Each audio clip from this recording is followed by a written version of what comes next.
नमस्कार दोस्तों, कैसे हैं आप लोग। उम्मीद करता हूं खुश होंगे, मज़े में होंगे। तो दोस्तों, जैसा कि आप जानते हैं, मैं इस चैनल पर लेकर आता हूं नए नए ऑडियो बुक्स जो होते हैं कॉमिक्स से, नॉवल से और स्टोरीज से। अगर आपको ऐसे कंटेंट पसंद है तो प्लीज़ मेरे वीडियोस को लाइक करें और चैनल को सब्सक्राइब करें, क्योंकि मैं ऐसे कंटेंट लाता रहता हूँ। तो चलिए दोस्तों, इसी नोट पर आज की वीडियो शुरू करते हैं। आज की वीडियो में मैं शुरू करने वाला हूँ चेहरे पे चेहरा नॉवल का पहला पार्ट।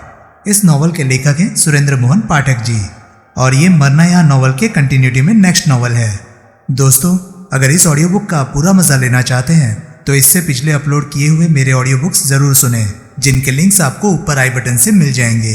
तो चलिए दोस्तों, ज्यादा देरी ना करते हुए शुरू करते हैं चेहरे पे चेहरा नॉवल का पहला पार्ट। चैप्टर 1। होटल सी व्यू की मार्की में एक टैक्सी रुकी और उसमें से एक कोई 40 साल का गठीले बदन वाला निहायत सख्त चेहरे वाला व्यक्ति बाहर निकला। उसका नाम श्याम डोंगरे था और वो कंपनी का मौजूदा सिपह सालार था। होटल सी व्यू, जो मुंबई के बादशाह राज बहादुर बखिया उर्फ काला पहाड़ की सरदार सुरेंद्र सिंह सोहल के हाथों मौत के बाद उजड़कर रह गया था, अब इकबाल सिंह की मिल्कियत में था और फिर से जगमगा रहा था। वो एक 5 स्टार डिलक्स रेटिंग वाला होटल था और उसकी 18 मंजिली इमारत आधुनिक वास्तुकला की भव्यता का आदित्य करिश्मा थी। वो होटल राज बहादुर बखिया की जिंदगी में यूरोप अमेरिका तक फैले उसके एम्पायर का हेडक्वार्टर था। बखिया की मौत के बाद सोहल की धमकी के रूप में इकबाल सिंह कुछ दिन खामोश बैठा था। सोहल उसकी जान बख्शी करते वक्त उसे यह धमकी देकर गया था कि अगर उसने बखिया की जगह बखिया बनने की कोशिश की तो वो उस पर कहर बनकर टूटेगा। लेकिन बखिया की इतनी बड़ी बादशाहत हथियाने का प्रलोभन वो थोड़ा ही अरसा छोड़े रह सका था। कंपनी के बखिया समेत सारे नामचीन ओहदेदार मारे जा चुके थे और कंपनी टूटती बिखरती जा रही थी। कंपनी का वही इकलौता ओहदेदार था जो जीवित बाकी था। कंपनी से संबंधित लोगों की उम्मीद भरी निगाहें उसकी तरफ उठी हुई थी, लेकिन वो था कि सिर ही नहीं उठा रहा था। लेकिन फिर जब उसने कंपनी पर एक प्यादे से जरा बेहतर स्थिति वाले ओहदेदार को हावी होते पाया तो उसका खून खौला। उसने सोहल की धमकी को नज़रअंदाज करके कंपनी का दावेदार बनकर दिखा दिया। एक बार उसके सिर उठाने की देर थी कि सब उसके कदमों पर लौटने लगे। आखिर पिछले दिनों मुंबई के अंडरवर्ल्ड में हुए मौत के नाच में एक वही तो इकलौता शख्स था जो बखिया की जगह लेने लायक ऊंचे दर्जे का ओहदेदार था। इकबाल सिंह बखिया बन गया, मुंबई का अंडरवर्ल्ड का नया बादशाह बन गया। कंपनी का हेडक्वार्टर होटल सी व्यू फिर से आबाद हो गया। होटल सी व्यू की दूसरी से 5वीं मंजिल तक के तमाम कमरे और स्वीट कंपनी के एम्पायर के अत्यंत महत्वपूर्ण लोगों के लिए सुरक्षित थे। उन 4 मंजिलों पर किसी अनाधिकृत व्यक्ति के कदम पड़ना असंभव था। अलबत्ता बाकी मंजिलों पर विधिवत आधुनिक 5 स्टार होटल चलता था। मुंबई शहर में सोहल द्वारा मचाए गए उस कोहराम से पहले, जो कि बखिया की मौत पर जाकर खत्म हुआ था, वहां ठहरे किसी मेहमान को कानो कान खबर नहीं होती थी कि वो होटल कंपनी के नाम से जानी जाने वाली किसी माफिया स्टाइल क्रिमिनल ऑर्गेनाइजेशन का हेडक्वार्टर था।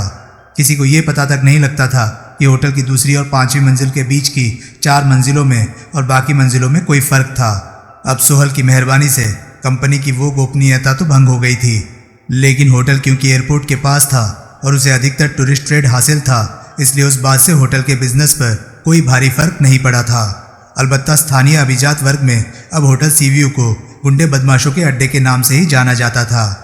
ऐसी एक बार तबाह होकर सिर उठाती कंपनी का सरगना अब इकबाल सिंह था।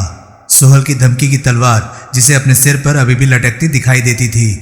हाल ही में मुंबई में घटी फ्रेंच पेंटिंग्स की चोरी और उनके बदले में दी जाने वाली फिरौती की घटना के साथ जब सोहल का नाम जुड़ा पाया गया था तो उसके छक्के छूट गए थे। अगर सोहल मुंबई में सक्रिय था तो क्या वो इस हकीकत से बेखबर होगा कि इकबाल सिंह ने उसकी धमकी पर अमल नहीं किया था।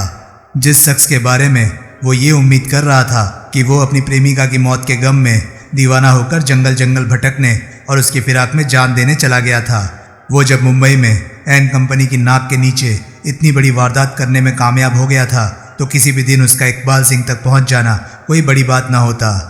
इकबाल सिंह बखिया की बादशाहत में बहुत वरिष्ठ ओहदेदार रहा था और खुद एक खतरनाक गैंगस्टर था, लेकिन बखिया के कत्ले के बाद से सोहल का कुछ ऐसा आतंक उस पर हावी था कि उसके ख्याल से ही वो कांप उठता था।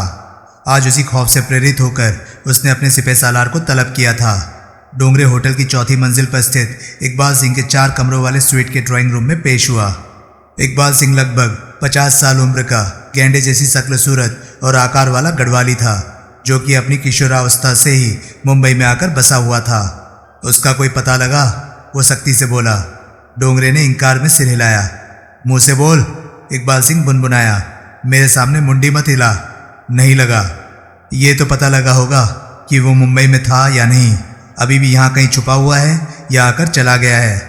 मुंबई में तो वो यकीनन था, डोंगरे कठिन स्वर में बोला। ये साबित हो चुका है कि फ्रेंच पेंटिंग्स की चोरी की और उनकी फिरौती हासिल करने की सारी योजना उसकी थी। उस वारदात में सोहल का हाथ होने की तस्दीक तो पुलिस भी कर चुकी है।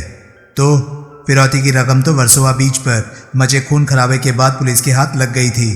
सोहल ने अगर दौलत हथियाने की खातिर वो सब कुछ किया था तो उसका मिशन फेल हो गया था।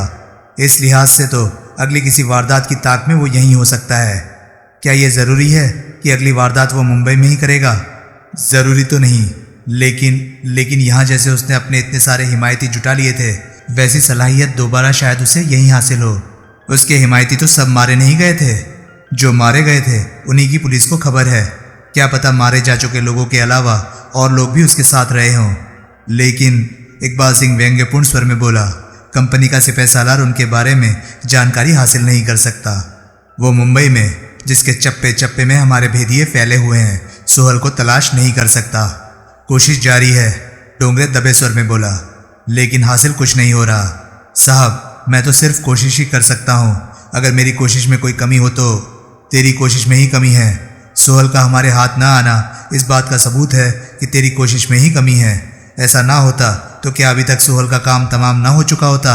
लेकिन उसका काम तमाम होना तो दूर, हमें तो अभी तक यही नहीं मालूम कि वो मुंबई में है भी या नहीं। लेकिन साहब, मैं क्या करूं? मैं नहीं जानता तू क्या करे। तू कंपनी का सिपह सालार है। ऐसे कामों को कामयाबी से अंजाम देना तेरा काम है। बखिया के सिपह सालार दंडवते ने या मैक्सवेल परेरा ने, यहाँ तक कि घोरपड़े ने भी कभी बखिया से ये नहीं पूछा था कि वो क्या करे। डोंगरे, या तो सोहल को तलाश करके ला, या फिर मैं ऐसा आदमी तलाश करता हूँ जो कि बतौर सिपह सालार तेरी जगह ले सके और अपने काम को तेरे से बेहतर तरीके से अंजाम दे सके। ऐसा ना कीजिएगा, डोंगरे गिड़गिड़ाया। मुझे थोड़ा वक्त और दीजिए। 2 हफ्ते, 1 महीना।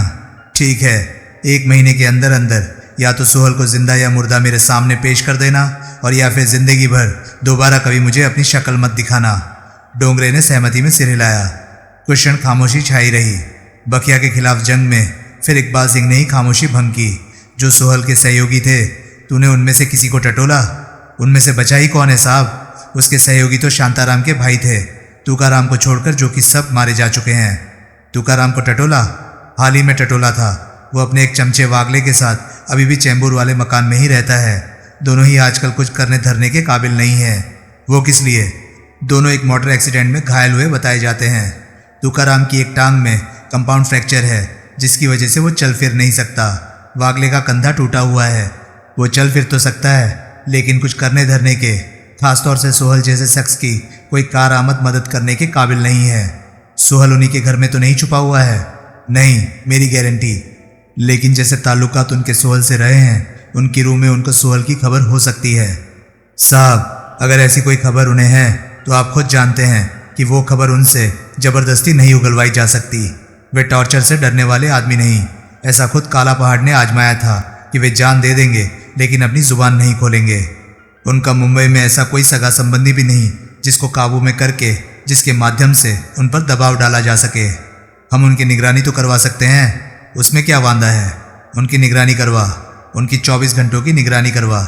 न जाने क्यों मेरा दिल गवाही देता है कि अगर सोहल मुंबई में किसी की मदद हासिल करेगा तो वो शांताराम का जिंदा बच गया वो भाई तुकाराम और उसका वो चमचा वागले ही होगा। ठीक है, मैं उनकी निगरानी का इंतजाम करवाता हूँ। जिस आदमी के घर से ये लोग सोहल और तुकाराम गिरफ्तार हुए थे, अकरम लॉटरी वाला, उसकी क्या खोज खबर है? वो तो तभी मुंबई से ऐसा गायब हुआ था कि आज तक दिखाई नहीं दिया। कहीं ऐसा तो नहीं कि वो हो मुंबई में ही, लेकिन सिर्फ हमें ना दिखाई दे रहा हो। डोंगरे एक क्षण खामोश रहा और अनिश्चित स्वर में बोला, मैं मालूम करूंगा। यही फर्क था राज बहादुर बखिया उर्फ काला पहाड़ में और इकबाल सिंह में। बखिया का कोई ओहदेदार, खासतौर से उसका सिपह सालार, बखिया के हुजूर में कोई गोलमोल जवाब देने की कल्पना नहीं कर सकता था, जबकि इकबाल सिंह को अक्सर एहसास तक नहीं होता था कि उसे ऐसे जवाब दिए जा रहे थे जिनसे साफ जाहिर होता था कि ऐसी कोई कोशिश तो की ही नहीं गई थी, जो कि उसके सिपह सालार को अपना फर्ज मानकर उसके कहे बिना खुद ही करनी चाहिए थी। बखिया की बादशाहत में रिवाज काम करके दिखाने का था। काम ना होने की कोई सस्ती सी वजह बयान करने का नहीं था। एक बात मैं कहना चाहता था। फिर डोंगरे दबे स्वर में बोला, क्या? हमारा एक कुरियर माल समेत पुलिस की गिरफ्त में आ गया है। कौन कुरियर? कौन सा माल? सिंगापुर एयरलाइंस की एक एयर होस्टेस 2 किलो हेरोइन के साथ पकड़ी गई है। हरकत किसी भेदिए की मालूम होती है। पुलिस ने सीधे उसी पर हाथ डाला था। ये इकबाल सिंह के निज़ाम का दूसरा नुक्स था। बखिया की बादशाहत में कोई कंपनी के हितों के खिलाफ जाने की कल्पना तक नहीं कर सकता था। इकबाल सिंह के व्यक्तित्व में ऐसा दबदबा नहीं था। अब भेदिए धीरे धीरे सिर उठाने लगे थे। लड़की जुबान खोल सकती है? फौरन तो नहीं खोलेगी। पहले तो वो हमारी तरफ से कोई मदद हासिल होने का इंतज़ार करेगी। कोई मदद हासिल नहीं होगी तो जुबान खोलेगी। हम उसकी कोई मदद कर सकते हैं? आसानी से नहीं। जमानत उसकी होगी नहीं। उसको पुलिस की गिरफ्त से छुड़ाने के लिए बहुत पापड़ बेलने पड़ेंगे। बहुत बड़े पैमाने पर इंतज़ाम करना पड़ेगा। इतने बड़े ऑपरेशन के काबिल है वो? नहीं। नुकसान क्या कर सकती है वो हमारा? खास कुछ नहीं। हमेशा की तरह हेरोइन का पार्सल उसने कमाटीपुरे में आगे किसी को सौंपना था। लेकिन पार्सल रिसीव करने वाला आदमी हमेशा नया होता है, इसलिए वो उसके बारे में जानती कुछ भी नहीं होगी। फिर क्या वांदा है? पार्सल रिसीव करने जाने वाले आदमी को रोक ले, हेरोइन का गम खा ले और लड़की को फंसने दे। लड़की? डोंगरे धीरे से बोला, मुझे जानती है। क्या? 2 साल पहले उसको इस काम के लिए तैयार करने के वास्ते मैं उससे मिला था। तब बखिया साहब जिंदा थे और मैं कंपनी का सिपहसालार नहीं था। लड़की तो तेरी बाबत मुंह फाड़ भी चुकी हो सकती है। मुझे उम्मीद नहीं। ऐसा होता तो पुलिस अब तक मेरे पर चढ़ दौड़ी होती। लड़की होशियार है। मेरे ख्याल से पहले वो पार्सल रिसीव करने वाले को ही पकड़वा कर पुलिस की मेहरबानियां हासिल करने की कोशिश करेगी। वैसा ना हो पाने की सूरत में जाहिर है कि पुलिस का दबाव उस पर बढ़ेगा। तब वो टूट सकती है और मेरे बारे में अपनी जुबान खोल सकती है। यूं तो पुलिस कंपनी तक भी पहुंच सकती है। डोंगरे खामोश रहा। उसने अपने होठों पर जुबान फेरी। ऐसा नहीं होना चाहिए। जी हाँ। अब तू क्या करेगा? मैं क्या करूँगा? डोंगरे अनिश्चित भाव से बोला। यानी कि? इकबाल सिंह उसे घूरता हुआ बोला। यह भी मुझे ही बताना होगा कि ऐसा होने से रोकने के लिए मेरा सिपहसालार क्या करेगा? जी नहीं, जी नहीं। डोगरा बौखलाया। मैं अभी लड़की को खलास करने का इंतजाम करवाता हूँ। शाबाश। विमल ने शीशे में अपनी सूरत देखी। एक नया चेहरा उसे अपनी तरफ झांकता दिखाई दिया। वो एक नितांत अजनबी का चेहरा था। मशहूर इश्तेहारी मुजरिम सरदार सुरेंद्र सिंह सोहल उर्फ विमल कुमार खन्ना उर्फ गिरीश माथुर उर्फ बनवारी लाल टांगेवाला उर्फ रमेश कुमार उर्फ कैलाश मल्होत्रा उर्फ बसंत कुमार मोटर मैकेनिक उर्फ नितिन मेहता उर्फ कालीचरण की सूरत की परछाई भी उस चेहरे में दिखाई नहीं दे रही थी। डॉक्टर अर्ल स्लेटर ने उसके पुराने चेहरे पर नया नामालूम चेहरा जड़ने में कमाल बल्कि करिश्मा कर दिखाया था। धनकरतार उसके मुंह से निकला। अपनी आवाज़ सुनकर वो और भी हैरान हुआ। आवाज़ उसे खुद न पहचानी गई। आवाज़ में एक अजीब सी भर्राहट आ गई थी, जिसकी वजह से वो खुद उसके लिए नितांत अजनबी आवाज़ बन गई थी। ऑपरेशन से पहले डॉक्टर स्लेटर ने उसकी सूरत बदलने की गारंटी की थी, लेकिन आवाज़ बदलने की बाबत सिर्फ उम्मीद जाहिर की थी। उसने कहा था कि वोकल कॉर्ड से सिर्फ मामूली छेड़छाड़ का ही जोखिम उठाया जा सकता था, जिसकी वजह से आवाज़ मुकम्मल तौर पर तब्दील हो सकती थी। उसमें मामूली तब्दीली आ सकती थी या वो कतई नहीं बदली जा सकती थी। वोकल कॉर्ड से ज़्यादा छेड़छाड़ से आदमी की बोलने की शक्ति सदा के लिए समाप्त हो जाने का खतरा होता था। शीशे में से उसकी निगाह अपने पीछे खड़े डॉक्टर स्लेटर से मिली। डॉक्टर स्लेटर मुस्कुराया। विमल के होंठों पर भी एक कृतज्ञ मुस्कुराहट उभरी। तुम खुशकिस्मत हो, डॉक्टर स्लेटर बोला, कि तुम्हारी आवाज़ में भी मैं ऐसी मुकम्मल तब्दीली पैदा कर सका। शुक्रिया, विमल बोला। शुक्रिया अपने बनाने वाले का अदा करो, क्योंकि इसमें मेरी सर्जिकल स्किल से ज़्यादा इत्तेफाक का तुम्हारे मुकद्दर का हाथ है। शुक्रगुजार होने के लिए अपने भगवान को याद करो। डॉक्टर भी भगवान का ही तो स्वरूप होता है। डॉक्टर मुस्कुराया और विमल बोला, दादा की करनी पर मेरा क्या जोर है। वो तो उसका स्वर तनिक भाव विहल हो उठा। जिस तिस भावे तिवे चलावे, जिवे होवे फरमाणु, वही सब कुछ करने वाला है। मेरे जैसे पापी अधम इंसान के लिए ना कभी कुछ हुआ है ना होने वाला है। तू करता करण मैं नाही, जाहू करी ना होई। डॉक्टर स्लेटर के चेहरे पर असमंजस के भाव आए, लेकिन वो मुंह से कुछ ना बोला। विमल ने फिर शीशे में अपने नए चेहरे को निहारा। 1 महीना पहले वो राजनगर नामक महानगर से कोई 32 मील दूर स्थित सोनपुर के नाम से जाने जाने वाले उस छोटे से वीरान इलाके में स्थित डॉक्टर स्लेटर के नर्सिंग होम में प्लास्टिक सर्जरी द्वारा नया चेहरा हासिल करने की नीयत से आया था। पिछली बार जब विमल वहां आया था तो डॉक्टर स्लेटर ने उससे बतौर फीस 5 लाख रुपए की मांग की थी। तब उसके पास 5 लाख रुपए नहीं थे, इसलिए उसे खाली हाथ वहां से लौटना पड़ा था। इस बार डॉक्टर स्लेटर ने 10 लाख रुपए की मांग की थी। बकौल उसके वो कोई गोलियां देने वाला या नुस्खे लिखने वाला डॉक्टर नहीं था और ना ही उसकी सेवाओं की कोई तयशुदा मुकर्रर फीस थी। वहां फीस का फैसला फीस देने वाले की क्षमता को, उसकी पेइंग कैपेसिटी को ध्यान में रखकर किया जाता था। पिछली बार विमल और सरदार सुरेंद्र सिंह सोहल 5 लाख की फीस के काबिल केस माना गया था, लेकिन अब अंडरवर्ल्ड में उसकी जो शोहरत थी उसको मद्देनजर रखकर उसे 10 लाख रुपए की फीस के काबिल केस करार दिया गया था। ऐन इतनी ही रकम विमल मुंबई से लेकर वहां आया था। फ्रेंच पेंटिंग्स की चोरी और फिरौती की हाई टेंशन ड्रामे के क्लाइमेक्स पर जो एक इकलौता नोटों से भरा ब्रीफकेस उसके हाथ लगा था, उसमें ऐन इतनी ही रकम थी। बहरहाल उसकी एक लंबी तलाश खत्म हो गई थी। उसे नया चेहरा हासिल हो चुका था। वो डॉक्टर स्लेटर की तरफ घूमा। एक कमी अभी भी बाकी है, डॉक्टर स्लेटर गंभीरता से बोला। जी, विमल सक पकाया, लेकिन वो तुम्हें खुद दूर करनी होगी। क्या? तुम्हारी सूरत से तुम्हारी शिनाख्त अब मुमकिन नहीं, लेकिन तुम्हारी उंगलियों के निशानों से तुम्हारी शिनाख्त बावजूद तुम्हारे नए चेहरे की हो सकती है। उंगलियों के निशान मैं तब्दील नहीं कर सकता। तुम 7 राज्यों में घोषित इश्तेहारी मुजरिम हो, इसलिए पुलिस के कम से कम 7 हेडक्वार्टरों में तुम्हारी उंगलियों के निशान महफूज हैं। उंगलियों के निशानों से पुलिस तुम्हारा अब भी शिनाख्त कर सकती है। विमल के चेहरे पर चिंता के भाव आए। मैंने डाकू जागीर सिंह का ऑपरेशन किया था। एमपी पुलिस के पास उसकी उंगलियों के निशान का रिकॉर्ड था। उसने पुलिस के ही एक अधिकारी को भारी रिश्वत देकर रिकॉर्ड में से अपनी उंगलियों के निशान निकलवा लिए थे और उनकी जगह किसी और नामालूम शख्स के निशान रखवा दिए थे।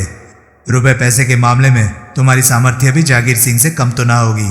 आखिर इतने बड़े गैंगस्टर हो और बैंक डकैत हो। विमल ने एक आह भरी। क्या हुआ? पता नहीं कब मैं किसी को ये विश्वास दिलाने में कामयाब हो पाऊंगा। विमल उदास स्वर में बोला कि मैं हालात का गुलाम, वक्त की बेपनाह मार खाया हुआ, कुल जहान का सताया हुआ एक निहायत मामूली इंसान हूँ और आज की तारीख में रुपए पैसे के मामले में मेरी सामर्थ्य सिफर है। ऐसी सैड स्टोरी तुम मुझे एक बार पहले भी सुना चुके हो, जबकि तुम 1 लाख रुपए में ऑपरेशन करवाने की नीयत से यहाँ आए थे और खाली हाथ लौट गया था। अगर मेरे पास तब आपकी फीस, जो कि तब 5 लाख थी, भरने के काबिल माल होता तो तब क्या मैं यहाँ से खाली हाथ लौटा होता? लेकिन तब यहाँ से जाते ही तुमने अमेरिकी डिप्लोमेट सिडनी फॉस्टर का अपहरण कर लिया था और करोड़ों की फिरौती हासिल की थी, जिनमें से एक कानी कौड़ी मेरे हाथ नहीं लगी थी और मेरी जान जाते जाते बची थी। तुम मेरे सामने जिंदा मौजूद हो, नए चेहरे से लैस जिंदा मौजूद हो, और वो नया चेहरा तुमने मुझे 10 लाख की रकम अदा करके हासिल किया है। ऐसी कोई रकम अदा कर सकने वाले शख्स को मैं कोई मामूली आदमी भला कैसे तस्लीम कर सकता हूँ? लेकिन छोड़ो, तुम क्या हो ये तुम्हारा ज़ाती मामला है। मैंने उससे क्या लेना देना है? तुमने मुझे मेरी फीस दी, मैंने तुम्हें नया चेहरा दिया। अब तुम अपने आप को राजा कहो या भिखारी, मुझे क्या? मैं यहाँ से रुखसत कब हो सकता हूँ? जब तुम चाहो तो अभी। तुम्हारी एक चिट्ठी आई हुई है। चिट्ठी? मेरी? हाँ, मेरे ऑफिस में आकर ले लेना। किसी तुकाराम की चिट्ठी है, मुंबई से आई है। ठीक है, मैं कपड़े पहनकर आता हूँ। डॉक्टर स्लेटर वहाँ से निकल गया। उसके पीछे पीछे ही सोलंकी नाम का बॉक्सरों जैसे गठे शरीर वाला और टूटी नाक वाला वो शख्स भी बाहर निकल गया, जो कि डॉक्टर स्लेटर का सहायक और बॉडीगार्ड था और जो अभी तक बुत बना बंद दरवाजे के साथ पीठ लगाए वहाँ खड़ा था। विमल ने अपने जिस्म से नर्सिंग होम का सूती ड्रेसिंग गाउन अलग किया और उसके स्थान पर एक चेक की कमीज, जीन्स और जीन्स के ही कपड़े की बनी जैकेट पहन ली। अपनी आंखों पर उसने अपना निगाह का चश्मा लगा लिया। उसका फेमस हिप्पी परिधान भी उस वक्त उसके अधिकार में था, लेकिन अब अपने पुराने चेहरे पर चढ़े नए चेहरे की मौजूदगी में उसे उस परिधान को पहनना गैर जरूरी लग रहा था। अपना सारा सामान उसने एक सूटकेस में बंद कर लिया और उसे उठाए हुए कमरे से बाहर निकल गया। बाहर गलियारे में उसे हेल्गा दिखाई दी। वो अपलक विमल को देखने लगी। हेल्गा वहाँ की केयरटेकर थी और सोलंकी की तरह ही डॉक्टर स्लेटर की विश्वास पात्री थी। वो एक ड्रम जैसी लंबी चौड़ी और बेहद कठोर हाव भाव वाली औरत थी। उम्र में ये ज़्यादा नहीं थी और खूबसूरत भी थी, लेकिन उसके असाधारण आकार की वजह से शायद ही किसी का ध्यान उसकी कम उम्री या खूबसूरती की तरफ जाता था। पिछली बार की तरह तब भी वो तंबू जैसे मोटे कपड़े की फ्रॉक पहने हुए थी, जिसमें से उसकी खंभों जैसी मजबूत टांगें बाहर को झांक रही थी। तब भी उसके होंठ भींचे हुए थे और चेहरे पर ऐसे भाव थे जैसे घर में एकाएक घुस आए किसी चोर को देख रही हो। हेलो, विमल मुस्कुराकर बोला। उसके चेहरे पर कोई भाव न आया। मुझे पहचाना? मैं डॉक्टर स्लेटर के कमाल का लेटेस्ट नमूना हूँ। वो खामोश रही। वो डॉक्टर स्लेटर के विशाल वातानुकूलित ऑफिस में पहुंचा। डॉक्टर स्लेटर ने उसके मांगने से पहले ही एक बंद लिफाफा उसे सौंप दिया। विमल ने लिफाफे को उल्टा पलटा। लिफाफे पर लगी डाक खाने की मोहर पर से मुंबई तो साफ पढ़ा जा रहा था, लेकिन उस पर तुकाराम का नाम नहीं लिखा था। उसने लिफाफे को ऊंचा करके रोशनी की तरफ किया तो उसे भीतर तय करके रखी चिट्ठी का आकार तो दिखाई दिया, लेकिन उस पर कहीं लिखा तुकाराम का नाम या कोई और अक्षर ना दिखाई दिया। आप? विमल डॉक्टर को घूरता हुआ बोला। ये लिफाफा खोल चुके हैं? हाँ, डॉक्टर स्लेटर बड़े इत्मीनान से बोला। यहाँ कभी मेरे से प्लास्टिक सर्जरी कराने आए मरीज की चिट्ठी नहीं आती। मैं नहीं चाहता कि लोगों को मालूम हो कि ऐसे मरीज को कहाँ अप्रोच किया जा सकता है। तुम्हारे नाम यूँ चिट्ठी आना यहाँ होने वाला ऐसा पहला वाकया है, इसलिए मुझे मालूम होना चाहिए था कि वो चिट्ठी कैसी थी और उसमें क्या लिखा था। कैसी है चिट्ठी? क्या लिखा है इसमें? ऐसा कुछ नहीं लिखा जिससे मेरा वास्ता हो। विमल ने चिट्ठी खोलकर पढ़ी। लिखा था, सरदार, मैं अभी भी टूटी टांग के साथ पलंग पर हूँ। वागले मेरे से बेहतर हालत में है, चलता फिरता है लेकिन कमजोर है। इकबाल सिंह तेरी वार्निंग को पूरी तरह से नज़रअंदाज करके अब पूरी तौर पर बखिया की जगह बखिया बना बैठा है। उसे एक बात का सख्त अफसोस है कि तुम मुंबई में इतनी बड़ी वारदात कर गया और उसे खबर ना लगी। वो अपने आदमियों से बहुत खफा है और उनके अंजाम से धमकाकर उन्हें तेरे को जिंदा या मुर्दा तलाश कर लाने को ललकार रहा है। लेकिन तेरा सोनपुर वाला काम अगर तसल्ली बख्श हो गया है तो डरने की कोई बात ही नहीं। वहां से निपट कर तेरे को फौरन मुंबई आने का है, क्योंकि इधर कुछ लोगों के पास एक बहुत बड़ा कारनामा करने की स्कीम है, लेकिन उन्हें ऑर्गेनाइज करने लायक कोई नेता नहीं। मैं तो शामिल हो नहीं सकता। वागले किसी हल्के काम के लिए शायद शामिल हो सके। काम जोखिम का है, इसलिए इतना मोटा माल हाथ लगने की उम्मीद है कि एक बार की कामयाबी के बाद एक लंबा अरसा कुछ भी करना जरूरी नहीं होगा। उसी से इकबाल सिंह से टक्कर लेने की वो बुनियाद बनेगी जो तकदीर से पिछली बार ना बन सकी। बिना वक्त खराब किए मुंबई लौट, वरना सिलसिला किन्हीं और हाथों में चला जाएगा। तुकाराम। विमल ने चिट्ठी को तय करके वापस लिफाफे में धकेला और लिफाफे को दोहरा मोड़कर अपनी जेब में रख लिया। किसी बड़ी डकैती में शामिल होने का दावतनामा है? डॉक्टर स्लेटर बोला। हाँ, विमल भावीन स्वर में बोला। ये तुकाराम वही तो नहीं जिसके 4 भाई बखिया की जिंदगी में उसके साथ छिड़ी भयंकर गैंग वॉर में मारे गए थे? वही है। काफी कांटे का आदमी है। तुम्हें बताया ही गया था कि यहाँ हर बड़े दादा की कारगुजारियों की फाइल रखी जाती है, क्योंकि नया चेहरा हासिल करने के लिए देर सवेर उसके यहाँ आने की हमें हमेशा उम्मीद होती है। फिलहाल तुकाराम को आपकी खिदमत की ज़रूरत नहीं। आगे बढ़ सकती है, हम इंतज़ार करेंगे। आपके पास देश के हर बड़े दादा की फाइल होती है, इकबाल सिंह की भी होगी। है। आपको ये भी मालूम होगा कि मैंने उसे वार्निंग दी थी, अगर उसने बखिया की जगह बखिया बनने की कोशिश की तो मैं उसे नेस्ता नाबूद कर दूंगा। और इसी वजह से इससे पहले कि मैं उस पर चढ़ दौड़ूं, इकबाल सिंह मुझे तलाश करवा कर मेरा काम तमाम करवा देने का ख्वाहिशमंद है।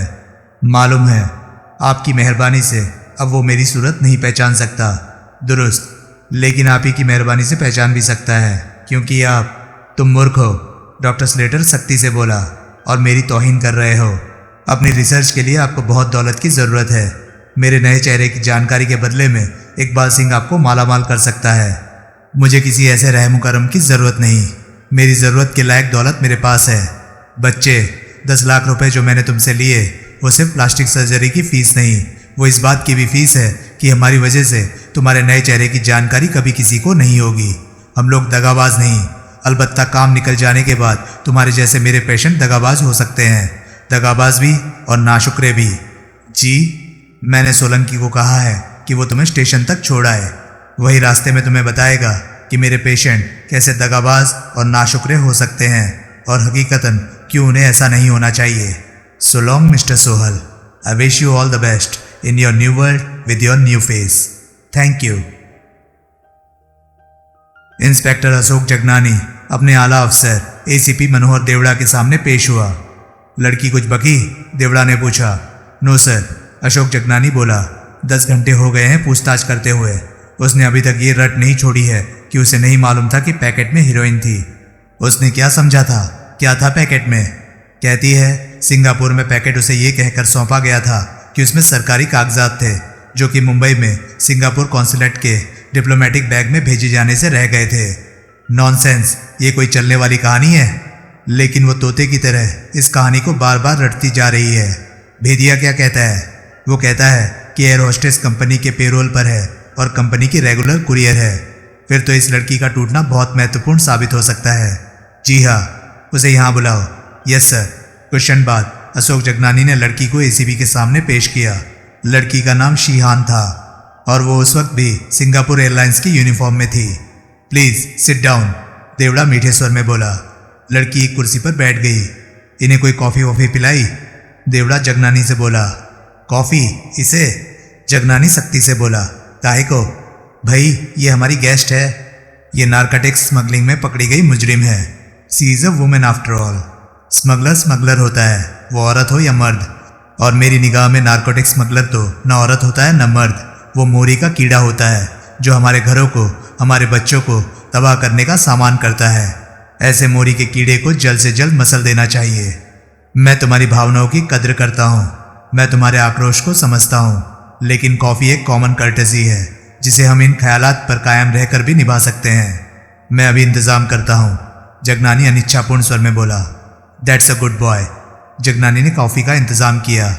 लड़की तुरंत बड़े कृतज्ञ भाव से कॉफ़ी की चुस्कियाँ लेने लगी। तो तुम्हें नहीं मालूम था? एसीपी देवड़ा मीठे स्वर में बोला कि पैकेट में हेरोइन थी। लड़की ने इंकार में सिर हिलाया। डिप्लोमेटिक पेपर्स यूं तो नहीं भेजे जाते। ऐसा किया भी जाना था तो पैकेट प्लेन के कप्तान को सौंपा गया होता। पैकेट मुझे सौंपा गया था, वो बोली। तुमने पैकेट की बाबत कप्तान को बताया था? नहीं। वजह? ऐसी बेतरतीब बात की खबर प्लेन के कप्तान को तो होनी ही चाहिए थी। मुझे तब ये बात बेतरतीब नहीं लगी थी। कितने साल से एयर होस्टेस हो? 2 साल से। फिर भी नहीं जानती कि ऐसी कोई बात गलत होती है, बेतरतीब होती है? पहले कभी ऐसा कुछ हुआ नहीं था। अगर हम ये कहें कि ऐसे पैकेट तुम पहले भी अक्सर लाती रही हो तो मैं कहूँगी कि ये झूठ है। ये पैकेट यहाँ मुंबई में तुमने किसको सौंपना था? कॉन्सुलेट से एयरपोर्ट पर पहुँचे किसी आदमी को। उसका नाम मुझे नहीं मालूम। यानी कि जो कोई भी तुम्हें एयरपोर्ट पर आकर कहता कि वो कॉन्सुलेट से आया आदमी था, तुम उसे पैकेट दे देती। वो कोई भी आदमी ना होता, वो आदमी होता जिसे मेरी और मेरे हाथ भेजे गए इस पैकेट की खबर होती। यानी कि जिस शख्स ने तुम्हें सिंगापुर में पैकेट दिया था उसने यहाँ कॉन्सुलेट में भी फ़ोन लगाया होगा कि पैकेट तुम्हारे हाथ सिंगापुर एयरलाइंस की एयर होस्टेस शीहान के हाथ भेजा जा रहा था। हाँ, यानी कि कॉन्सुलेट से पूछे जाने पर हमें ये जवाब मिलेगा कि उन्हें इस तरीके से एक पैकेट के यहाँ आगमन की खबर है। हाँ, जगनानी कॉन्सुलेट में फ़ोन करो और मेरी वहाँ के किसी जिम्मेदार आदमी से बात करवाओ। यस सर, जगनानी तत्पर स्वर में बोला। लड़की तुरंत व्याकुल दिखाई देने लगी। उसने अब तक हाथ में थमा कॉफ़ी का कप नीचे रख दिया। शायद कॉन्सुलेट में किसी को खबर ना हो। वो बोली, ऐसा कैसे हो सकता है? फ्लाइट आए 10 घंटे हो चुके हैं, उन्हें पहले नहीं तो अब मालूम होगा। अब तक तो उन्होंने खुद तुम्हारी खोज खबर लेनी शुरू कर दी होगी। वो खामोश रही। ये कहानी नहीं चलने वाली मैडम, जगनानी कर्कश स्वर में बोला। तुम नारकोटिक्स स्मगलर हो और पहले से अपनी ये करतूत दोहराती चली आ रही हो। ये बात देर सवेर तुम्हें कबूल करनी ही पड़ेगी। तुम्हारी सहूलियत के लिए, देवड़ा सहानुभूतिपूर्ण स्वर में बोला, इसे हम तुम्हारा फर्स्ट ऑफेंस मान सकते हैं। ये रेगुलर कुरियर है। जगनानी भड़का। लेकिन नौजवान है, नासमझ है, वक्ती लालच में फंसी हुई है और नहीं जानती कि कैसी निश्चित तबाही और बर्बादी की राह पर बढ़ रही है।